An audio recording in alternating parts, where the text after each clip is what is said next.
Hello, friends, a very warm welcome. And again, in this session, also, we are going to pick up the ideas in a thought provoking manner. I'm not a judge, I'm not going to be critical unnecessarily, but my goal is to make you understand whatever best possible I can. Any answer can be written in multiple ways. A person realizes only when the person reaches the right level, and we can always reach at the right level, however dejected we may feel at times. So we must not always give up. If our goal is so precious and cherished, we may feel down and out, but we must always try to do our best till the last moment. There will be no regrets. Policy of non-alignment was initiated by Pandit Nehru and it has become a cornerstone of foreign policy of independent India. What are the principles underlying the concept of non-alignment? So it is asking for concept. It's a polity question also. It's an IR question also, and it's a modern India question also. Has this policy been fruitful? Give reasons for you. It can come up any given day, anytime.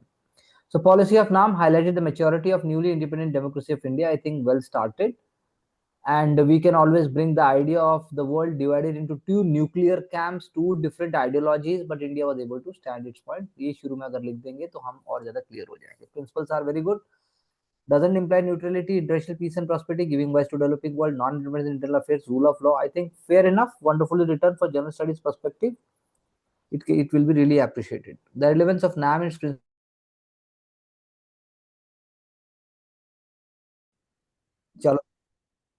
So the idea is to get the put up those points. So it is very correctly said that relevance of NAM and its principles. Let's see, in Russia-Ukraine war, NAM saw its application when India watched for peace, stating no one wins war. I think this is a very beautifully placed, very acumen is very good.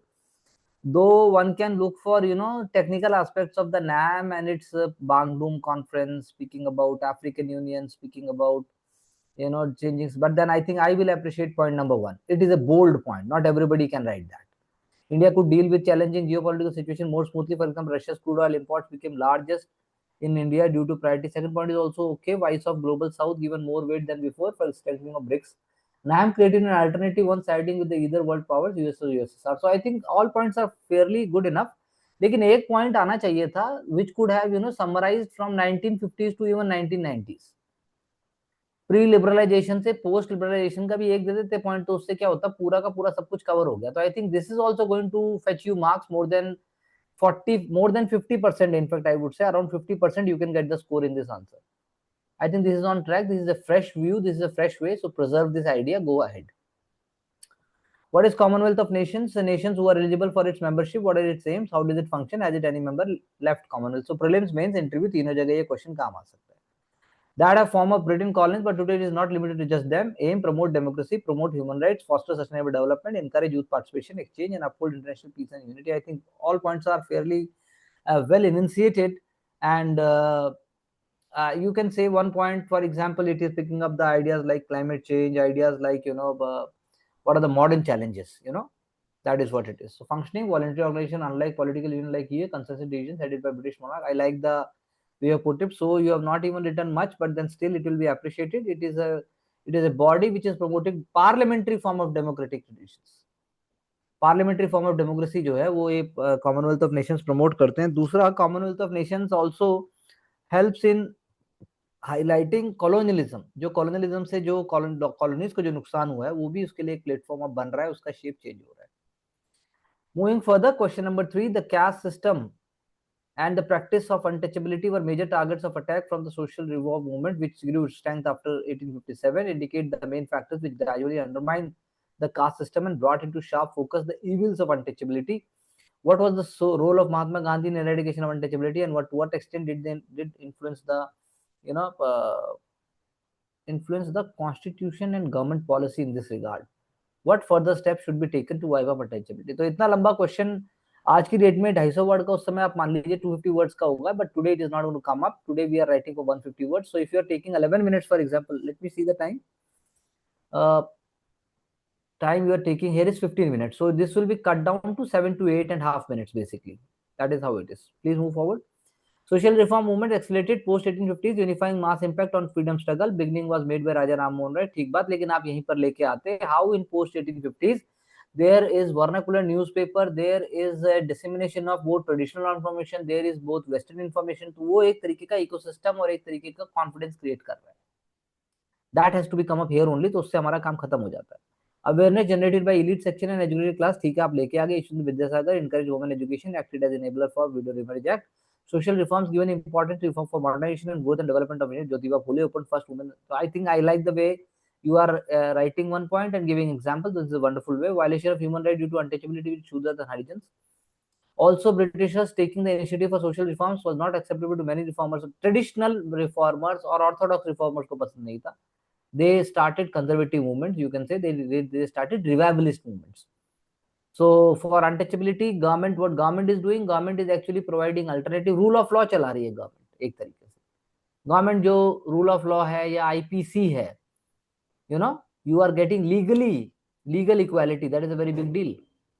So in this regard, Gandhi ji took several steps. He changed the terminology Shudras to Harijan, people of God. ठीक बात है, चलो आगे. Question का tone और tenure गड़बड़ नहीं हुआ है, इसलिए फेयर इनफ, हम मतलब we can get through, fair enough. Promoted, formulated Harijan Sevak Sangh for their upliftment, went into fast and to death for communal award, opposed separate electorate for backward sections, ended after Pune Pact with Dr. B.R. Ambedkar. Implication in the Constitution, Article 14, 17, DPSP 43, Manual Scavengers Act. There is one Civil Liberties Act which we call, you know, SC/ST Atrocities Act को भी आप ले आते हैं, वो बहुत important है, वो मिस है बस. बाकी I think fairly it is on track. One of the outstanding principles of GOI is integration of former princely states. How was this achieved? What was the focus?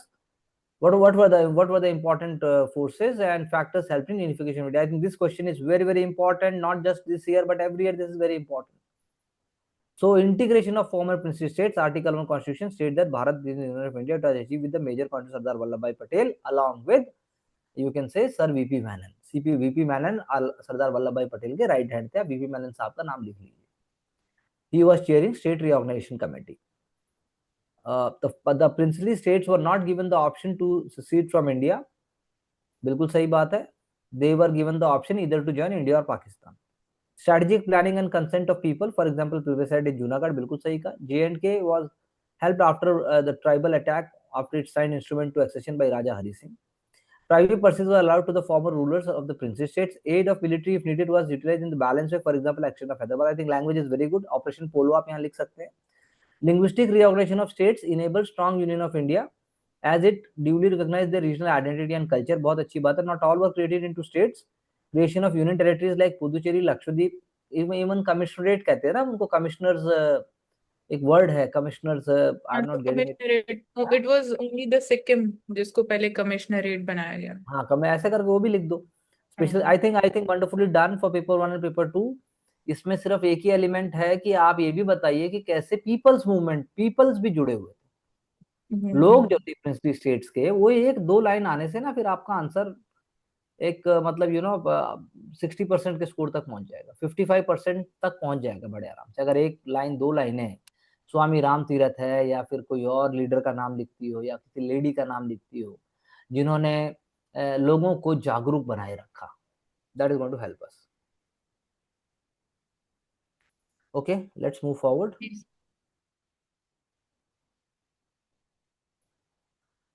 गुट निष्पक्ष किसी भी समूह या सैन्य गठबंधन में शामिल ना होना, बिल्कुल सही बात है. इस नीति का मूल लक्ष्य अंतरराष्ट्रीय संबंध है, विभिन्न देशों के मामलों में तटस्थ रहना, बिल्कुल ठीक बात है. किसी भी देश का पक्ष नहीं लेना. शांतिपूर्ण सहअस्तित्व को बढ़ाना, संपूर्णता, अखंडता, अहिंसा, आक्रामकता, भारत की गणतंत्र राज्यों के तहत गैर हस्तक्षेप, बिल्कुल सही बात है. ठीक है, सहअस्तित्व आपने बोला. संयुक्त राष्ट्र संघ में सदस्य की तरह. और अब ये देखिए, दोनों आपने जो लिखा अभी मैं बताऊंगा, भारत और चीन के बीच बिना सुलझाने के लिए पंचमार्क समझौता, पंचशील जिसे कहते हैं, पंचमार्क है, पंचशील है, विकसित और विकासशील देशों के बीच लेकर रहने की नीति, बिल्कुल सही बात है. गांधी के द्वारा इजराइल और फिलिस्तीन के लिए दो देशों का निर्माण करने का समाधान देना, I think very good point. 1919 में खिलाफत आंदोलन धार्मिक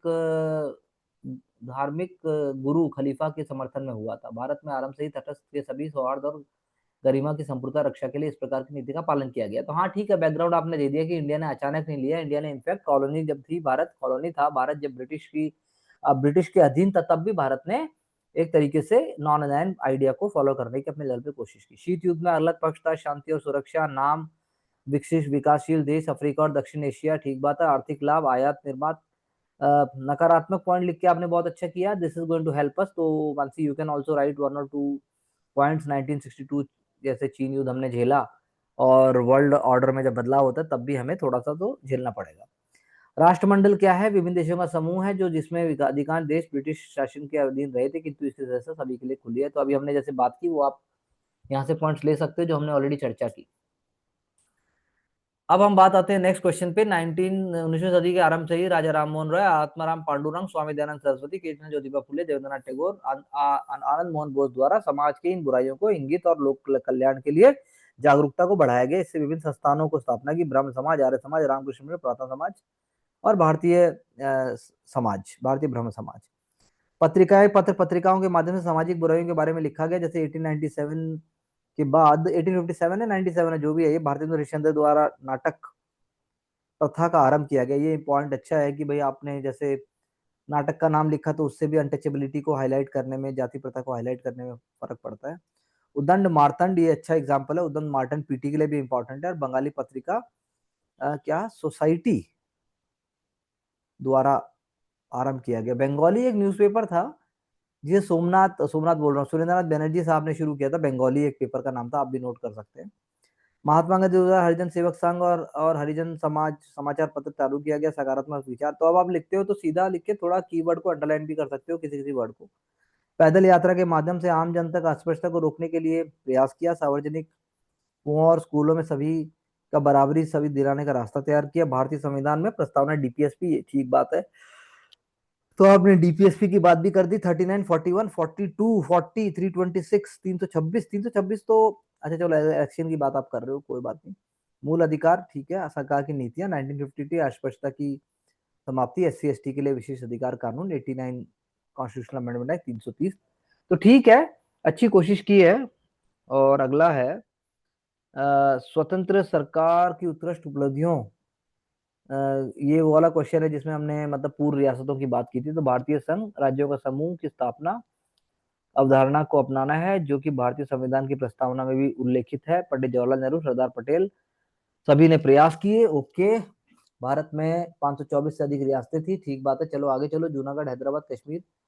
लेकिन जो हमने पहले इंग्लिश में आंसर पढ़ा वो ज्यादा स्ट्रक्चर्ड है, उससे ज्यादा पॉइंट निकल के आ रहे हैं। ये भी ठीक है, लेकिन ये घुमाना नहीं है बहुत ज्यादा, हमें सीधी पार्ट को लेके आना है और हमें गहराई से लिखना है।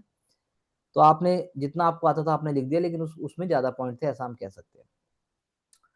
तो मेरे हिसाब से नाम वाला आंसर अच्छा था, लेकिन फिर भी अगर हम अभी जैसे रिवीजन करते हैं और साथ में आप नेम का दो चार फैक्ट ले लेते हो और बड़े बड़े लीडर्स के नाम ले लेते हो ना, तो उसके जी बाद फिर सर। कुछ नहीं रह जाएगा। यानी कि सेल्फ जो लर्निंग है और जो हमारी जो पेडागोगी और जो हमारा स्टाइल है वो तो आपको पूरी मदद कर रहा है। बस थोड़ा सा नॉलेज बेस को हल्का सा 2, 4, 5% उठाना है, वो उठ जाएगा। हाँ जी। स्पीड रोज बढ़ाइए, स्पीड बढ़ाते हम्म, जाइए। हाँ जी। बाकी कोई डाउट हो तो आप मुझसे पूछ सकते हैं, बोलिए। नहीं सर, डाउट तो कुछ नहीं है, बस वो क्लियरली थोड़े लिखने की समझ स्टाइल में आ रहा ठीक है। है, गहराई आ रही है। थोड़ा सा हम्म। और रिस्क लोगे, थोड़ा सा और डेप्थ में लिखोगे, जब थोड़ा थोड़ा और लिखते जाओगे। लेकिन क्वेश्चंस बहुत रेलेवेंट हैं, क्वेश्चंस बहुत अमेजिंग हैं। हाँ और जी। क्वेश्चन आपको पूरा डीप तक टच करते हैं। अगर आपकी प्रिपरेशन कंप्लीट नहीं है तो आप थक जाओगे, आप नहीं लिख पाओगे। As simple as hmm. That. हाँ जी। आपका क्या कहना है दिव्या? जी सर, फैक्ट्स के ऊपर और जो इंग्लिश वाले क्वेश्चन हैं उनको पढ़कर और आइडियाज लेने की किस तरह से उनको ऐड कर सकते हैं सर। हाँ, पढ़ लिया सुन लिया बस हो गया। जैसे मैंने कोई चार नाम बता दिए, आपने नोट कर लिए, बस डन। हाँ जी।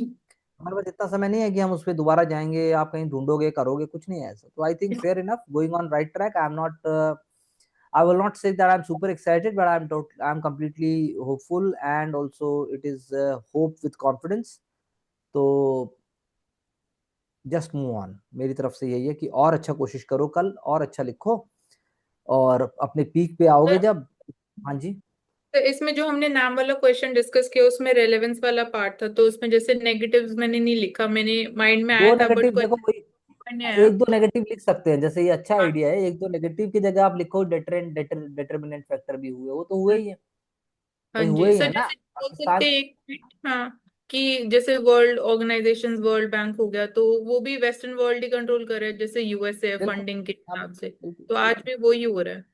आज भी वही हो रहा है। और ऊपर से अगर आप लिख भी दोगे, जैसे कि आप एग्जांपल लिख दो ना कि पाकिस्तान हो गया या कोई और कंट्री हो गई, उन्होंने तो कभी, वो तो हमेशा से लॉप साइडेड रहे हैं, हमेशा से वन साइडेड रहे हैं। हम्म। वही वही बात है ना, हमने तो विश्व के किसी संस्थान का मिसयूज किया ही नहीं। हाँ जी। तो उसकी कीमत भी तो इंडिया ने ही दी है। इंडिया भी चाइना से हाथ पैर जोड़ ले, छोड़ दे अरुणाचल प्रदेश, छोड़ दे हमारी बाउंड्रीज, देखो हम भी हो गए, लड़ाई खत्म हो जाती है। हाँ। पर क्या वाकई लड़ाई खत्म हो जाती है? क्वेश्चन ये। हम्म। तो क्वेश्चन वजूद का है, क्वेश्चन डिग्निटी का है, क्वेश्चन आपकी हैप्पीनेस का है। हाँ जी। क्वेश्चन ये नहीं है कि आप पालो कोई चीज, क्वेश्चन ये है कि आप पाके खुशी के साथ क्या आप अपने एथिक्स और अपने कैरेक्टर के साथ कॉम्प्रोमाइज कर रहे हो? हम्म। तो लड़ाई उस बात की है, भारत ने कॉम्प्रोमाइज नहीं किया है। हाँ जी। ये देश है वीर जवानों का, हम्म। सच्चाई है ये बात। हाँ लाखों जी। करोड़ों हमारे जो देश के कोने कोने में सैनिक, असैनिक, जिन्होंने भी देश के लिए किसी भी प्रकार से, इवन पुलिस है, even civil services भी ऐसा नहीं है, everything had been putting their best foot forward, so we have to believe in it, we have to love it, we have to cherish it, जी sir. and your answer will become different। तो एक आध point लिख सकते हैं, that is a fair enough।